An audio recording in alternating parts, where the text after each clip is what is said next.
The GH5 offers a terrific new accessory called the XLR1.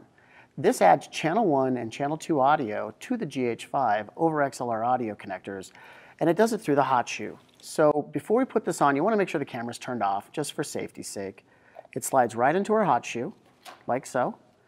Lock it down, turn it on. Now we have a little green light on the XLR audio adapter. Let's go in the menu and see what options we have. So in your second tab, which is the movie tab, you'll have an option that says XLR mic adapter settings. Bottom setting's off. Next setting's 48 kilohertz 16-bit audio. Next one is 48 kilohertz 24-bit audio. And the top option is 96 kilohertz 24-bit audio. It's very important to note that you only get all three options in the .mov file wrapper.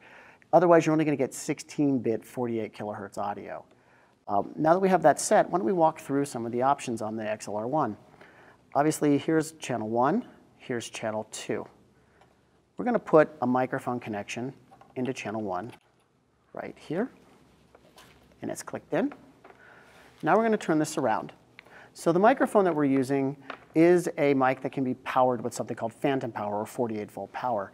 So what we would do with this microphone is you flip this door open, and we would set this from line down to 48 volt.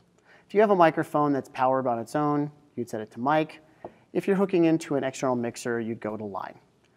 Here we have options for either boosting or cutting level.